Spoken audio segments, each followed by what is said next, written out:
नमस्कार, आप सभी का स्वागत है आरंभ क्लासेस में। मैं हूं नमन परसाई। आज हम पढ़ने वाले हैं मध्य प्रदेश के सामान्य ज्ञान के अंतर्गत राष्ट्रीय उद्यान एवं वन्य जीव अभ्यारण्य। टॉपिक काफी महत्वपूर्ण है, यहां से एक या दो क्वेश्चन आपको एग्जाम में आ जाते हैं। जो टॉपिक आज हम पढ़ने वाले हैं इससे आपको हर एग्जाम में लाभ मिलेगा, चाहे वो एमपीपीएससी प्री हो, पटवारी हो, एसएससी हो, रेलवे हो। जितने भी एग्जाम है सभी में यहाँ से एक या दो क्वेश्चन आपको, बहुत डीप क्वेश्चन नहीं आते हैं लेकिन सिंपल क्वेश्चन आते हैं। तो टॉपिक काफ़ी आसान है, ध्यान से इसको पढ़िएगा, फोकस करके पढ़िएगा, नोट्स बनाने की ज़रूरत नहीं है। टेलीग्राम पर हमारा ग्रुप है, हमारा परिवार है, वहाँ से आप जुड़ जाइए, वहाँ से आपको सभी प्रकार का कंटेंट आपको वहाँ से प्राप्त होता रहेगा। ठीक, इस ग्रुप की, इस परिवार की जो लिंक है वो डिस्क्रिप्शन में है। उस लिंक के माध्यम से आप हमारे परिवार का हिस्सा बन सकते हैं टेलीग्राम पर। ठीक है, चलिए। और कुछ भी आपको इंक्वायरी हो तो हमारा व्हाट्सएप नंबर आपके सामने, यहाँ से आपको सारी जानकारी प्राप्त हो पाएगी। चलिए शुरुआत करते हैं। सबसे पहले आज हम पढ़ेंगे राष्ट्रीय उद्यान के बारे में। ठीक, राष्ट्रीय उद्यान और अभ्यारण्य में क्या अंतर होता है, क्या विशेषता होती है इनके बारे में, और मध्य प्रदेश में कितने राष्ट्रीय उद्यान वर्तमान में है, सबके बारे में क्या क्या विशेषता है, क्या क्या फीचर्स, क्या क्या फैक्ट आपको सामने आपको पढ़ना चाहिए, सभी हम डिस्कस करने वाले हैं। चलिए शुरुआत करते। सबसे पहले बात करते हैं कि राष्ट्रीय उद्यान क्या होते हैं और मध्य प्रदेश में कितने राष्ट्रीय उद्यान है, उनमें से कितने टाइगर रिजर्व है, टाइगर प्रोजेक्ट का हिस्सा है, सारी बातें। चलिए शुरुआत करते हैं। देखिए जो टाइगर रिजर्व है, सॉरी जो आपके नेशनल पार्क है, तो देखिए मध्य प्रदेश में जो टाइगर रिजर्व, जो नेशनल पार्क खोले गए हैं, उनका उद्देश्य क्या है। मध्य प्रदेश में वन्य जीवों को प्राकृतिक आवास उपलब्ध कराने के लिए, राष्ट्रीय उद्यान एवं अभ्यारण्य स्थापित किए गए हैं। जो नेशनल पार्क है या अभ्यारण्य का उद्देश्य क्या होता है, ताकि जो वन्यजीव हैं उनको प्राकृतिक एक आवास प्राप्त हो सके। वर्तमान में मध्य प्रदेश में राष्ट्रीय उद्यानों की संख्या 12 है। 11+1 इसलिए लिखा है मैंने, ताकि जो आपका एक है जो प्रस्तावित है बेसिकली ओमकारेश्वर है। ओमकारेश्वर लंबे समय से इस पर निर्माणाधीन है, ये अभी पूरा नहीं हो पाया है। किसी बुक में ये भी लिखा है, ये सिर्फ किताबों में है, वास्तविकता में ये नहीं है, इसका निर्माण नहीं हुआ है। ठीक, चलिए। तो बेसिकली 12 राष्ट्रीय उद्यान आपके पेपर में है, आपकी कॉपी में है, तो आपको वही पढ़ना है। ठीक, तो मध्य प्रदेश में वर्तमान में 12 राष्ट्रीय उद्यान है। इनमें से 6 राष्ट्रीय उद्यान जो है वो प्रोजेक्ट टाइगर के अंतर्गत शामिल है, टाइगर रिजर्व के अंतर्गत शामिल है। ठीक है, तो 12 में से 6 हैं। कौन कौन से? कान्हा किसली है, ठीक, उसके बाद आपका पन्ना है, पेंच है, सतपुड़ा है, और आपका सतपुड़ा के बाद आपका है कान्हा किसली है, ठीक, बांधवगढ़ है, पन्ना है, पेंच है, सतपुड़ा है, संजय डुबरी। तो 6 जो राष्ट्रीय उद्यान है बेसिकली प्रोजेक्ट टाइगर का हिस्सा है। ठीक, अब देखो कुछ क्वेश्चन ऐसे हैं जो बिल्कुल बेसिक क्वेश्चन है, जैसे विश्व में प्रोजेक्ट टाइगर के जनक, ये क्वेश्चन आता है, पूछा जाता है। तो विश्व में प्रोजेक्ट टाइगर के जनक कौन है, तो ये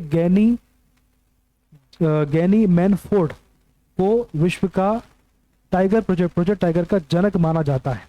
ये जो सोच है, ये जो कॉन्सेप्ट है, यही लेकर आए थे। और भारत में कौन है भैया, तो भारत में प्रोजेक्ट टाइगर के जनक हैं आपके कैलाश सांखला। इन्हें टाइगर मैन ऑफ इंडिया भी कहा जाता है, उसको ध्यान रखिएगा, अच्छा फैक्ट। चलिए आगे बढ़ लेते हैं थोड़ा सा।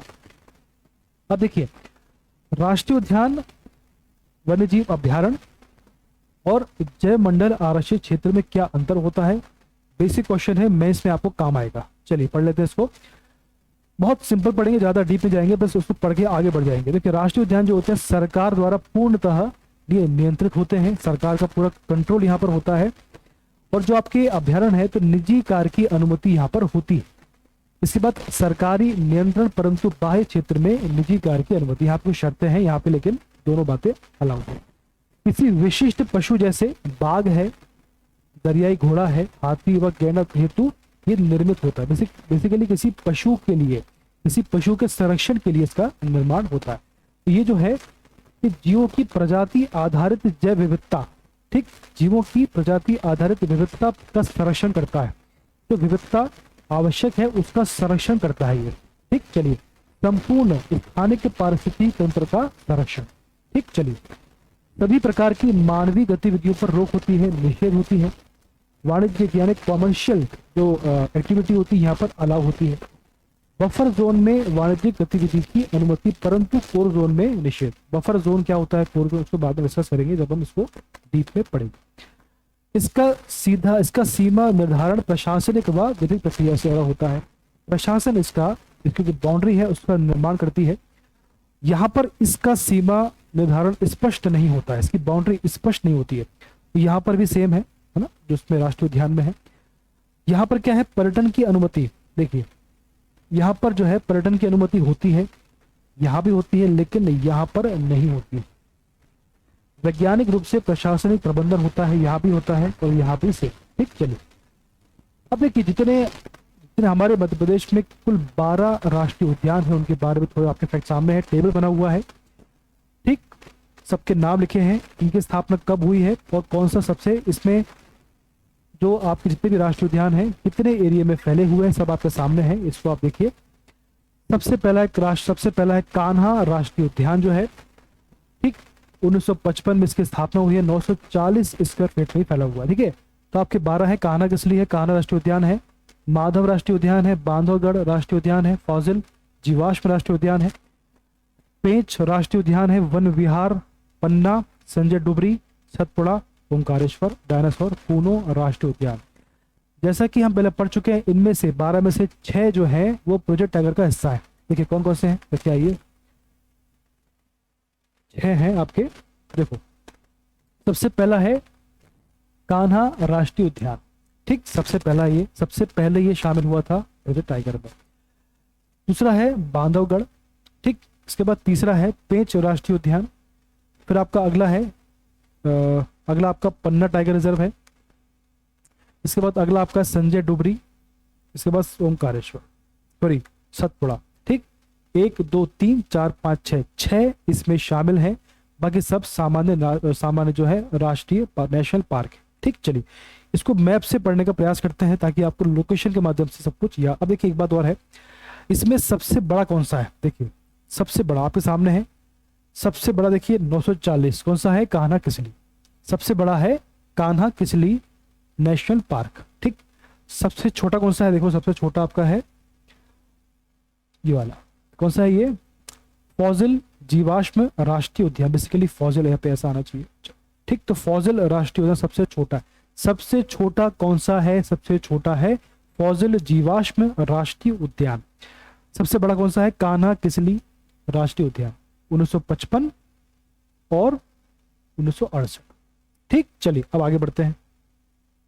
देखिए तो ये 12 राष्ट्रीय उद्यान हैं हमारे मध्य प्रदेश में। कौन कौन से, देखो सबसे पहला पढ़ते हैं हम लोग श्योपुर में। यहाँ पर आपका है कूनो पालपुर, काफी फेमस हुआ था, चीते यहाँ पर लाए गए हैं नामीबिया से, अफ्रीका से।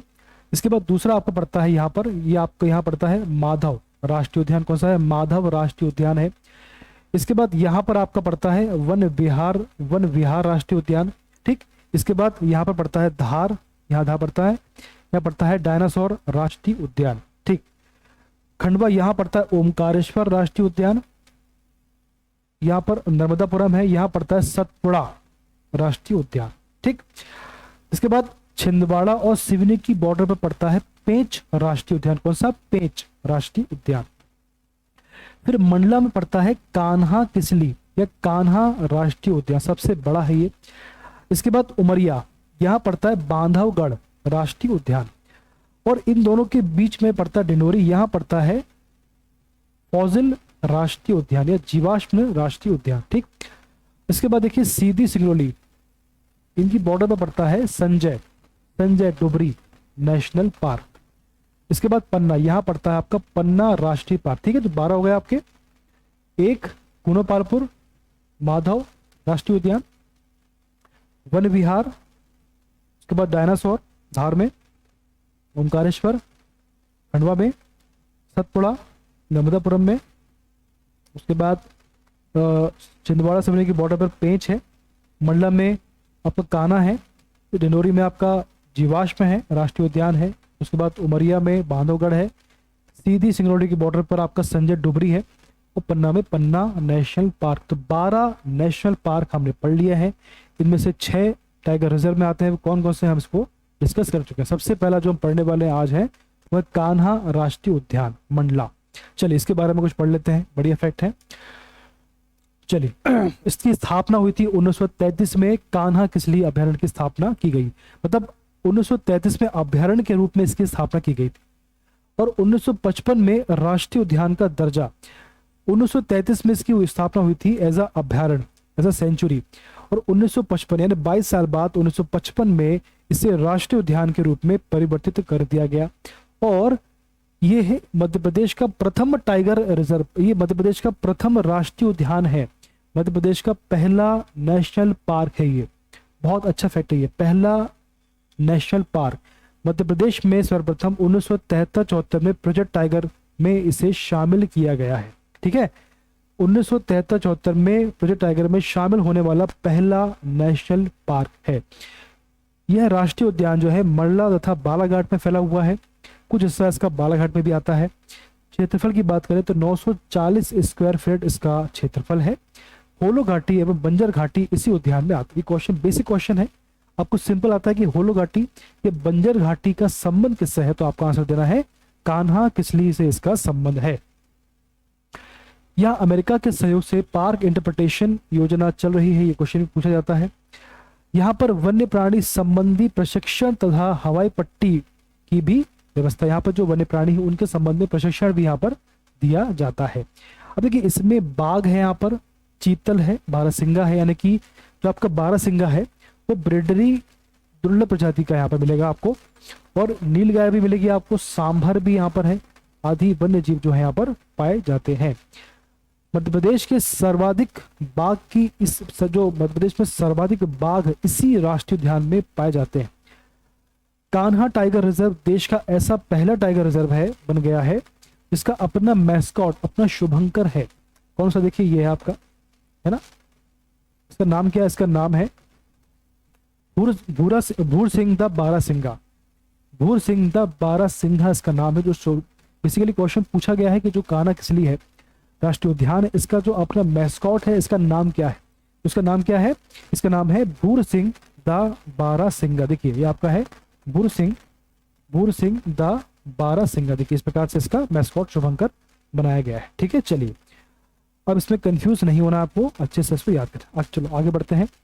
अब देखिए ये जो है यहाँ पर तो ये बैगा महिलाएं हैं, तो बेसिकली बैगा महिलाएं जो आपकी जनजाति होती है, तो बैगा महिलाएं गाइड का काम करती हैं। तो इसी राष्ट्रीय उद्यान में वन्य जीवों को संरक्षित करने वाले कार्मिकों के प्रशिक्षण की व्यवस्था, तो ये पहला ऐसा नेशनल पार्क है जहां पर बैगा महिलाएं एज अ गाइड काम करती हैं। बहुत अच्छा क्वेश्चन पूछा गया है कि ऐसा कौन सा नेशनल पार्क है मध्य प्रदेश में जहां पर बैगा महिलाएं एज अ गाइड काम करती हैं। ठीक, चलिए सूर्यास्त पॉइंट जो है बमनी दादर इसी राष्ट्रीय उद्यान का सबसे खूबसूरत स्थान है। तो बमनी दादर किसका हिस्सा है, तो इसका आंसर है कान्हा किसली। इस राष्ट्रीय उद्यान में बंजर एवं सुपर्ण नदियां प्रवाहित होती। ठीक, चलिए अब देखें अगला आपका है माधव राष्ट्रीय उद्यान शिवपुरी। देखिए इसकी स्थापना कब हुई थी, इसकी स्थापना हुई थी 1958 में, और क्षेत्रफल की बात करें तो 337 स्क्वायर फीट में ये फैला हुआ है। तो देखिए यहाँ से NH-46 यहाँ से होकर जाता है। अच्छा क्वेश्चन है, क्वेश्चन पूछा गया है जॉर्ज कैसल भवन तथा सांख्य राजे सागर झील इसी राष्ट्रीय उद्यान में है। ये क्वेश्चन कई बार पूछा गया है कि जॉर्ज कैसल जो है भवन किस राष्ट्रीय उद्यान का हिस्सा है, तो आपका आंसर है माधव राष्ट्रीय उद्यान। यह राष्ट्रीय उद्यान वन्य सघनता एवं पक्की सड़कों के लिए जाना जाता है। यहाँ पर पक्की सड़कें भी हैं, यहाँ पर यहाँ का जो वन है काफी सघन है, काफी डेंस है। इस राष्ट्रीय उद्यान में मनिहार नदी का जो मनिहार नदी यहाँ से बहती है। ठीक, तो मनिहार नदी कहाँ से बहती है, किस नेशनल पार्क से होकर बहती है, तो उसका आंसर होगा माधव राष्ट्रीय उद्यान। चलिए अब अगला है आपका बांधवगढ़ टाइगर रिजर्व। ठीक, इसकी लोकेशन आपको ध्यान रखना है, कहाँ पर आपको मैप पर ड्रॉ करना है कि भाई कौन सा नेशनल पार्क कहाँ पर है, तो आपको याद करने में आसानी होगी। इसके बाद बांधवगढ़ राष्ट्रीय उद्यान की बात करें तो उमरिया में है ये। ठीक है, आपका जो डिंडोरी है उसके ऊपर, जो फौजल नेशनल पार्क है उसके ऊपर। ठीक, तो भैया इसकी स्थापना 1968 में हुई थी और 93 में इसे प्रोजेक्ट टाइगर में शामिल किया गया था। ठीक, चलो अभी क्या पढ़ा हमने, इसकी स्थापना हुई थी 1968 में, 1968 में इसकी स्थापना होती है और 93 में इसे टाइगर रिजर्व घोषित किया जाता है। प्रोजेक्ट टाइगर में इसको शामिल किया जाता है 93 में 25 साल बाद। इसका क्षेत्रफल है 437। यह राष्ट्रीय उद्यान जो है 32 पहाड़ियों से घिरा हुआ है। ये क्वेश्चन कई बार पूछा गया, ऐसा कौन सा नेशनल पार्क है जो 32 पहाड़ियों से घिरा हुआ है? तो इसका आंसर होगा बांधवगढ़ नेशनल पार्क। इस उद्यान में सर्वाधिक बाघ घनत्व है। सर्वाधिक बाघ घनत्व अलग होता है, सर्वाधिक बाघ अलग। तो सर्वाधिक बाघ घनत्व जो है एक क्षेत्र में किसी क्षेत्र में सर्वाधिक बाघ का होना होता है, बाघ घनत्व। तो यहाँ पर सर्वाधिक बाघ घनत्व है, यहाँ प्रत्येक 8 वर्ग किलोमीटर पर एक बाघ पाया जाता है। ठीक है, तो कंफ्यूज नहीं होना, सर्वाधिक जो बाघ घनत्व है वो है बांधवगढ़ का। ठीक है, चलो आगे बढ़ लेते हैं। बांधवगढ़ राष्ट्रीय उद्यान सफेद बाघों के लिए फेमस है। देखो, किस राष्ट्रीय उद्यान में सफेद बाघ पाए जाते हैं? तो उसका आंसर क्या होगा? बांधवगढ़ राष्ट्रीय उद्यान। मध्य प्रदेश के कान्हा किसली तथा बांधवगढ़ राष्ट्रीय उद्यान को जंगल गलियारा योजना के तहत जोड़ने का प्रस्ताव भी पास हुआ है। इस राष्ट्रीय उद्यान की प्रमुख नदी चरण गंगा है। अभी की जो मैंने पढ़ा भी इसको आगे डिस्कस करेंगे, इसको मैं इसको डीप नहीं गया, इसको आगे भी हम डिस्कस करने वाले हैं। चलिए, क्योंकि इसको जो आपका गलियारा है इसमें और भी नेशनल पार्क शामिल है। चलो, इस राष्ट्रीय उद्यान में हाँ इसकी जो प्रमुख नदी है उसका नाम है चरण गंगा। तो ये बांधवगढ़ की जो प्रमुख नदी है, इसकी जो मेन रिवर है उसका नाम है चरण गंगा। ठीक, चलो अब अगला है पन्ना टाइगर रिजर्व, जो आपकी हिनोता गेट, इसका जो हिनोता गेट है, कई पार्ट है इसके। चलो, जो आपका पन्ना टाइगर रिजर्व है बेसिकली छतरपुर में आता है। ऊपर देखो, अभी पढ़ा था हमने, इसका जो पन्ना और आपका जो छतरपुर इसकी बाउंड्री पर आता है। इसकी जो स्थापना की बात की जाए तो भी 1981 में इसकी स्थापना होती है और 1994 में इससे टाइगर रिजर्व घोषित किया जाता है। 94-95 में प्रोजेक्ट टाइगर में इसे शामिल किया जाता है सन 13 साल बाद इसकी स्थापना के। इसका क्षेत्रफल है 543 स्क्वायर किलोमीटर। रेप्टाइल पार्क जो रेंगने वाले जो होते हैं, रेप्टाइल पार्क इसी राष्ट्रीय उद्यान में स्थित है। रेप्टाइल पार्क किसका हिस्सा है? तो आपका आंसर होगा पन्ना टाइगर रिजर्व। इसमें जंगली भैंसों की संख्या सर्वाधिक, बहुत अच्छा क्वेश्चन है कि भी जंगली भैंसों की संख्या सर्वाधिक किसमें है? तो आपका पन्ना में। वर्ष 2016-17 में विश्व प्रसिद्ध वेबसाइट ट्रिप एडवाइजर द्वारा अवार्ड इसे दिया गया है। इसका नाम था अवार्ड ऑफ एक्सीलेंस। ठीक, तो किसके द्वारा दिया गया? प्रसिद्ध वेबसाइट है ट्रिप एडवाइजर द्वारा दिया गया। क्या दिया गया? अवार्ड ऑफ एक्सीलेंस इसे अवार्ड दिया गया। किसको दिया गया है और किसके द्वारा दिया गया, दोनों ही हमने पढ़ लिया। चलो, अगला आपके सामने पढ़ लेते हैं। जो अब देखिए, जो आपका पन्ना टाइगर रिजर्व है, पन्ना आपका नेशनल पार्क है, इसके बारे में फैक्ट है कि यहाँ से केन बेतवा लिंग परियोजना के कारण इस राष्ट्रीय उद्यान का लगभग 30 वर्ग किलोमीटर क्षेत्र डूब गया है। अब एक क्वेश्चन पूछा जाता है कि ऐसा कौन सा नेशनल पार्क है जो केन बेतवा लिंक प्रोजेक्ट से प्रभावित हो रहा है। अब देखिए, सबसे पहले बात करते हैं जो आपका प्रोजेक्ट है क्या, कहाँ पर है ये। देखें, अभी हमने नदियां पढ़ चुके हैं तो आपको कॉन्सेप्ट क्लियर होगा। देखिए, ये आपकी यमुना बह रही है यहाँ से, ये आपका एमपी है, यहाँ यमुना बह रही है। देखो, ये आपकी यमुना है, यहाँ पे गंगा है। अब यमुना की 2 सहायक नदियां हैं, एक आपका केन है, देखो ये आपकी केन नदी है, ये आपकी केन नदी यहाँ से केन नदी है, यहाँ से बह रही है, यमुना मिल जाती है। और दूसरी बेतवा, ये आपकी बेतवा है, ये देखो ये बेतवा है, एमपी की बॉर्डर से बहते हुए, ये देखो ये आपकी यमुना। अब जो ये प्रोजेक्ट है इसके अंतर्गत दोनों जो आपके 2 रिवर हैं इसको जोड़ा जाएगा और इन दोनों का पानी जो है इसका उपयोग यहाँ की जो समस्या उसको सॉल्व करने के लिए किया जाएगा। लेकिन ये जो प्रोजेक्ट है इसके कारण जो है, जो पन्ना टाइगर रिजर्व है, पन्ना नेशनल पार्क है, यहाँ पर जल भराव की समस्या उत्पन्न हो रही है। ठीक, देखिए ये आपका केन नदी है, ये बेतवा नदी है, इन दोनों को जोड़ने का काम हो रहा है। लेकिन इसके जोड़ने से यहाँ जो केन नदी है, यहाँ पर देखिए ये आपका पन्ना है, तो यहाँ पर जो है पन्ना टाइगर रिजर्व है, पन्ना नेशनल पार्क है। तो इसके कारण जो है यहाँ पर जल भराव की समस्या उत्पन्न हो रही, कहाँ पर? पन्ना टाइगर रिजर्व पे, पन्ना नेशनल पार्क में। ठीक, तो कॉन्सेप्ट क्या है, क्वेश्चन क्या है? क्वेश्चन पूछा जाता है, सिंपल क्वेश्चन आता है कि ऐसा कौन सा नेशनल पार्क है जिससे इसके कारण इस जो आपका जो प्रोजेक्ट है, लिंक प्रोजेक्ट केन बेतवा जो आपका प्रोजेक्ट है, इसके कारण यहाँ पर पानी भराव की समस्या उत्पन्न हो रही है। तो ऐसा कौन सा नेशनल पार्क? यदि आपको मैप यदि आपको मैप में याद होगा कि भाई ये पार्क कहाँ पर आता है तो आपको वो दिक्कत नहीं आएगी, लेकिन आपको याद नहीं है तो आपको याद करना चाहिए कि भाई कौन सा नेशनल पार्क कहाँ पर है और कौन सी नदी कहाँ से बह रही है। जितनी भी आपकी नदियां हम पहले पढ़ चुके हैं, तो आपको दिक्कत नहीं आना चाहिए। ठीक है, तो आपको मैप में क्लियर है, ये आपका एमपी, ये आपका पन्ना है, ये आपकी नदी है, यहाँ पर आपका नेशनल पार्क। इसी कारण यहाँ पर पानी जल भराव की समस्या उत्पन्न हो रही है। चलिए, यह राष्ट्रीय उद्यान आंवला उत्पादन में काफी अच्छा है।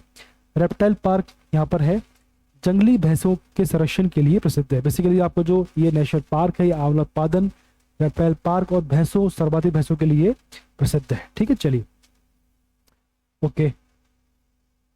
चलो, अब जो आपका सतपुड़ा टाइगर रिजर्व है, इसके बारे में बात कर लेते हैं। आपका ये होशंगाबाद में आता है, नर्मदापुरम में आता है। देखिए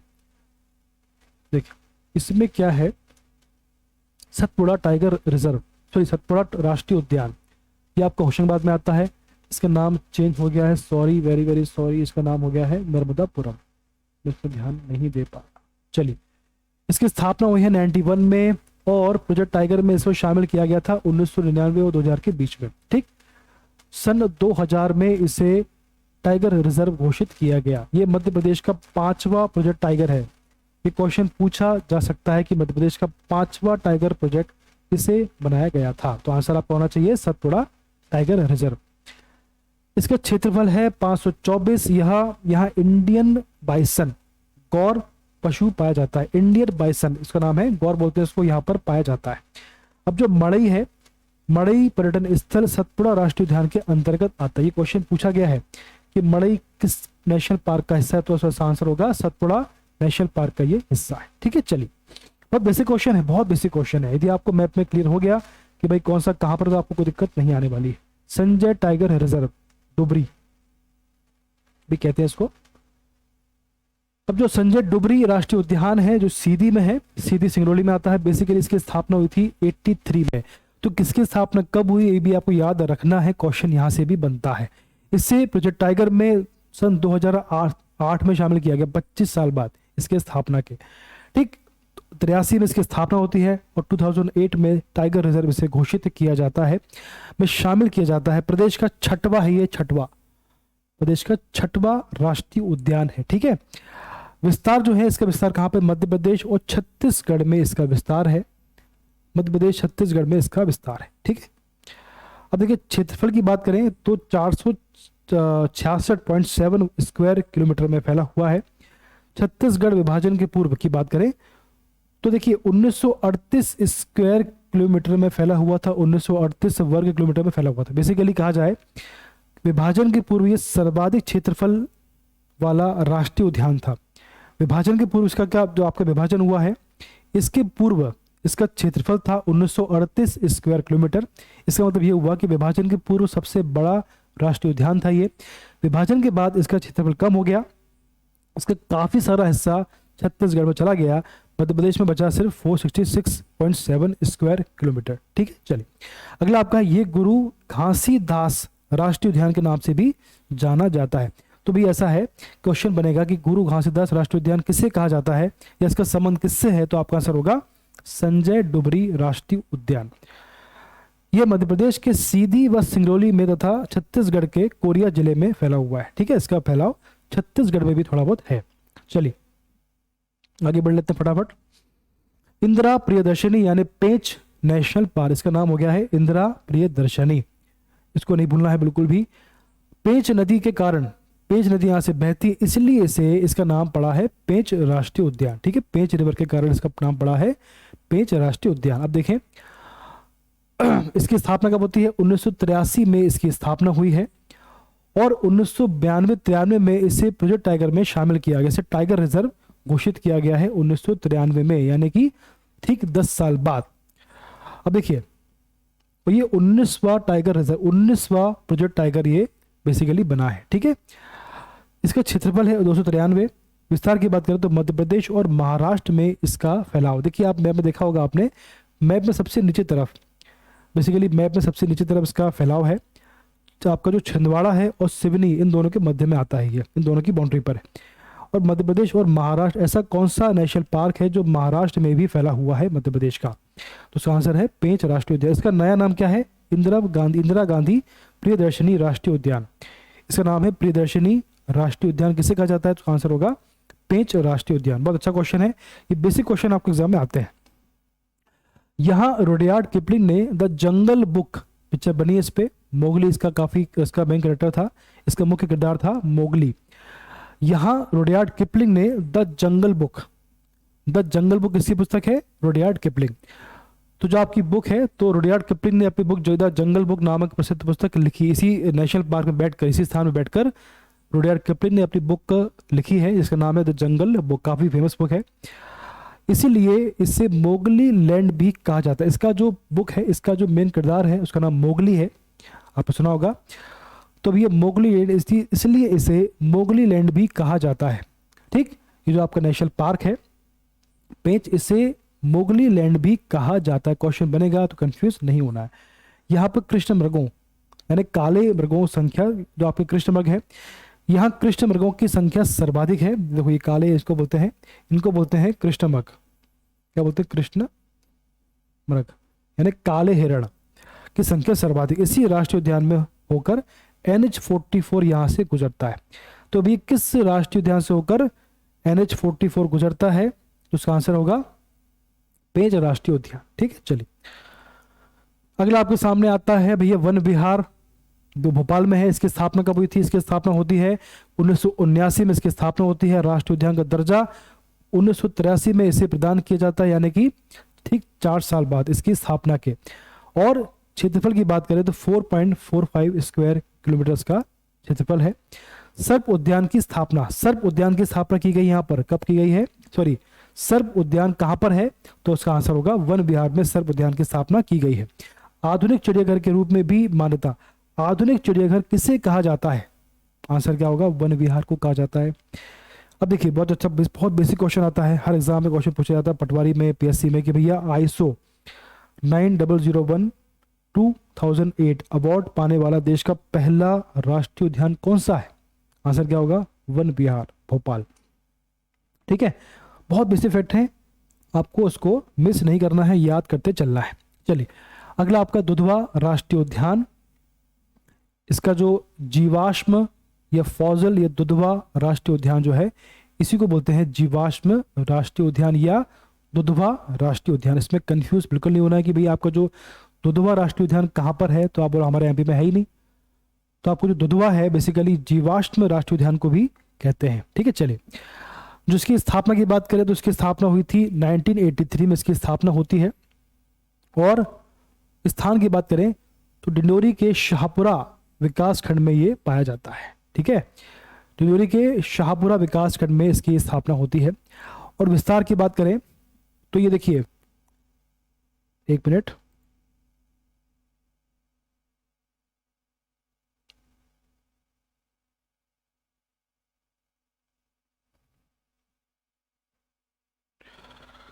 इसकी स्थापना जो होती है 1968 में इसकी स्थापना होती है। गलत दिया हुआ है, 1968 में इसकी स्थापना होती है।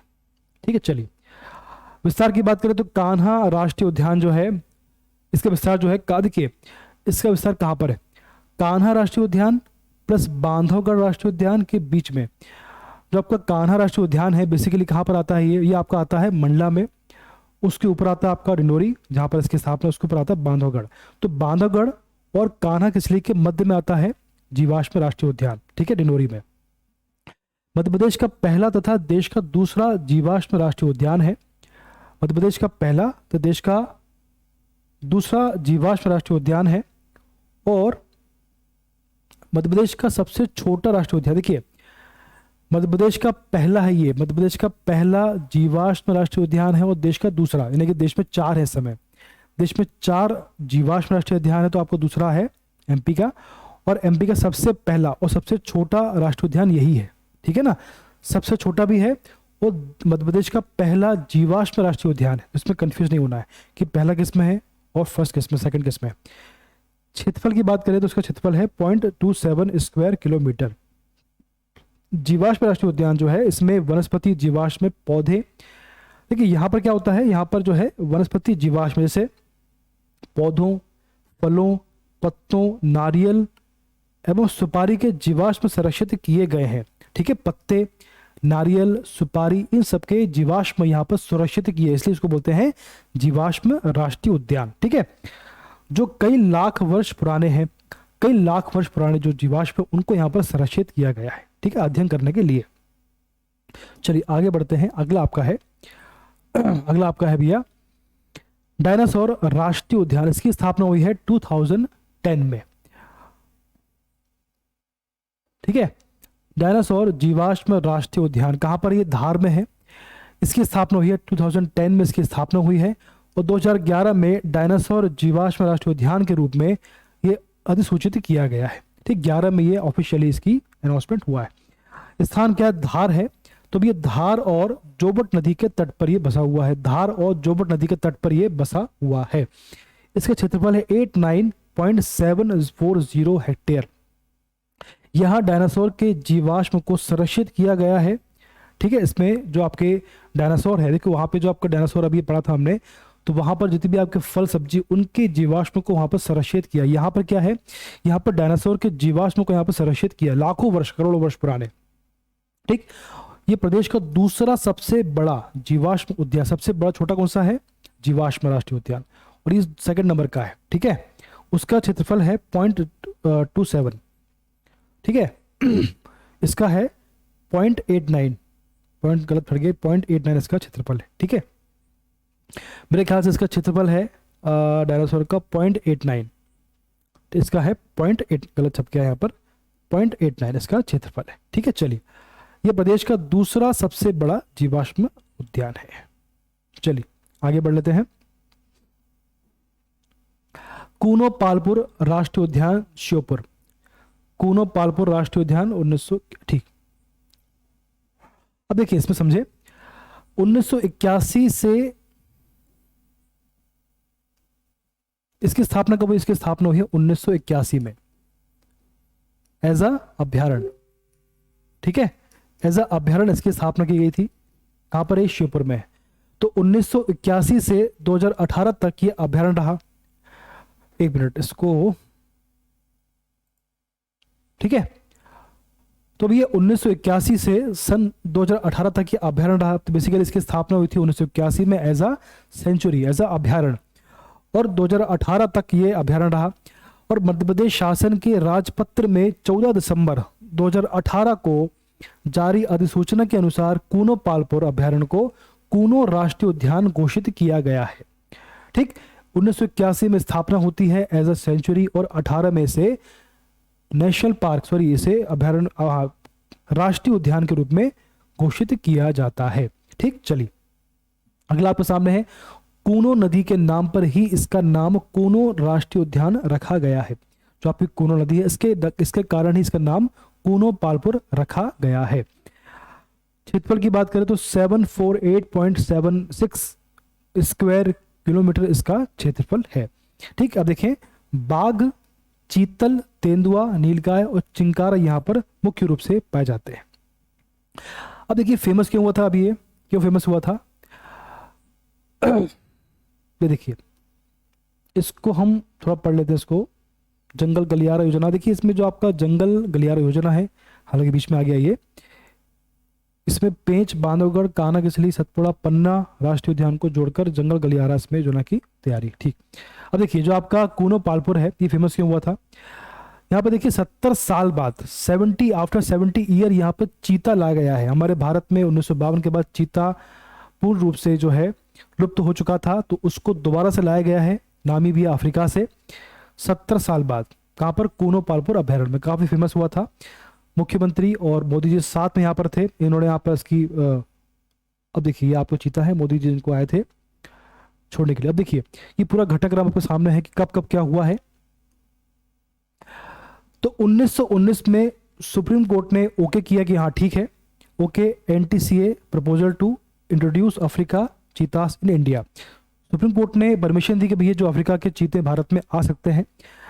अक्टूबर 2022 में कूनो, नोरादही, अमंग 5 साइट, पांच जो आपकी 5 साइट्स हैं, 5 नेशनल पार्क है, उनमें से कूनो पालपुर को भी बेस्ट माना गया था। और मतलब कि शॉर्टलिस्ट किया गया कि कौन कौन से बेस्ट हो सकते हैं इसमें।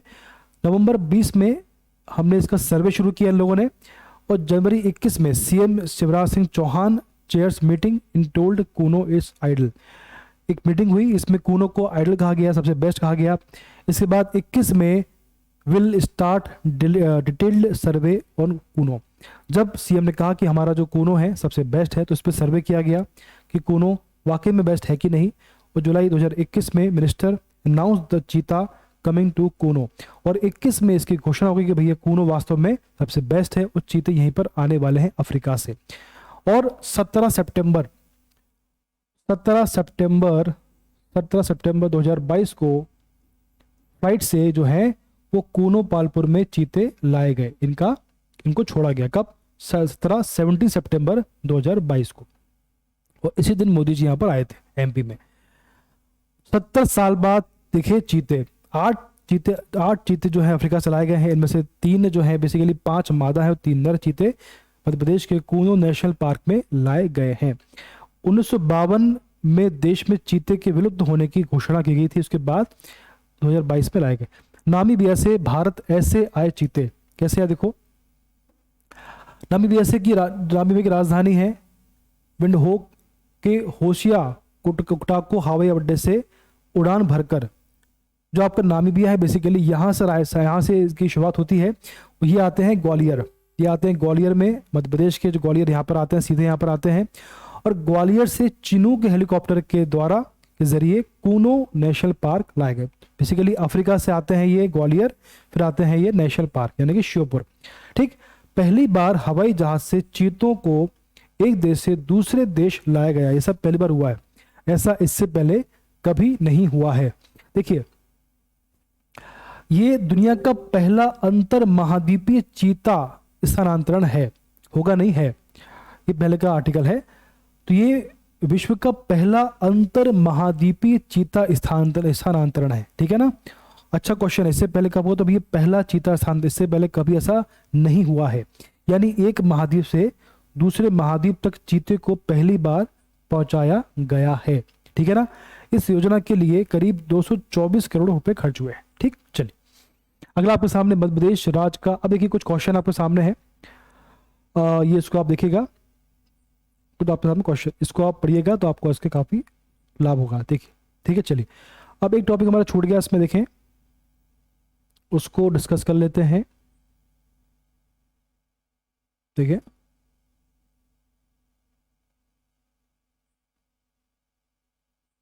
अब देखिए जो आपका जंगल गलियारा, उसको मैप से पढ़िएगा, आप इसको मैप से पढ़ने का प्रयास करिएगा। ये आपका एमपी का मैप, थोड़ा सा स्पीड से बनाने का प्रयास करता हूं मैं। देखो एमपी का मैप बन गया हल्का सा। तो आपको जो पेंच, ये आपको यहाँ पर पेंच है आपका छिंदवाड़ा सिवनी के बीच में, बांधवगढ़, यहाँ उमरिया बांधवगढ़ यहाँ पे है, और कान्हा किसली, ये आपका इसके नीचे कान्हा किसली है, सतपुड़ा, यहाँ पर आपका सतपुड़ा है, और पन्ना, यहाँ पर पन्ना है। ठीक, राष्ट्रीय उद्यान को जोड़कर जंगल गलियारा योजना बनाई जा रही है। देखो कभी क्वेश्चन आपसे आ गया मेंस में, आपको जो अभी बस मेंस में क्वेश्चन आपको आ गया कभी जंगल गलियारा क्या है मध्य प्रदेश में, इसके कौन से राष्ट्रीय उद्यान को शामिल, मध्य प्रदेश के कौन से नेशनल पार्क इसमें शामिल किए गए हैं जंगल गलियारा में। तो आपको सिंपल सा इसको मैप बना के आना है कि भैया मैप में देखो यहाँ पर ये इसका नेशनल पार्क है, इस प्रकार से देखो, इस प्रकार से आपको जंगल गलियारा बनेगा। ठीक है, ये आपका जो इसको इतना आपका जो है, ठीक है, ये आपको कौन सा है, ये पेंच है, ये आपका सतपुड़ा है, ये आपका पन्ना है, ये आपका बांधवगढ़ उमरिया, ये आपका कौन सा है, ये आपका कान्हा है। इस प्रकार से जंगल गलियारा बनना है। बात क्लियर है आपको? चलिए, बहुत सिंपल क्वेश्चन पढ़े हमने, बहुत बेसिक क्वेश्चन पढ़े हैं।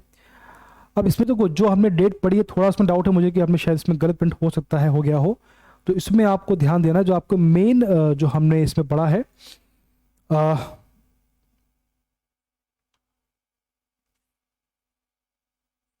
देखिए सबसे पहले फ्रंट में जो हमने टेबल दिया उसको आप पढ़िएगा, इसमें आपको सारे कॉन्सेप्ट क्लियर होंगे। ठीक है, ये देखो आप इसमें है जो आपका कान्हा किसली है, जो आपका कान्हा किसली है भैया देखो, जो आपका कान्हा किसली 1955 का है, ये माधव 1958 का है, बांधव 1968 का है, फौजल जो है 1968 का है, पेज जो है आपका 1975 का है, वन विहार 1979 का है, पन्ना 1981 का है, संजय 1981 का है, सतपुड़ा 1983 का है, ओमकारेश्वर 2004 का है। डायनासोर जो है आपका ये 10 का है। इसके बाद दो कूनो जो है आपका ये आपका 18 का है। ठीक है, इसमें कंफ्यूज नहीं होना है। शायद कुछ हमारी मिसप्रिंट हो गया होगा, चलिए कोई बात नहीं। आज इतना काफ़ी है, इतना पर्याप्त है। हमने काफ़ी अच्छे टॉपिक पढ़े हैं आज। आप ध्यान से पढ़िएगा, मैप में इसको याद करने का प्रयास करिएगा, तभी आपको याद हो पाएगा। चलिए ठीक है, तो आज के लिए इतना काफ़ी है। धन्यवाद।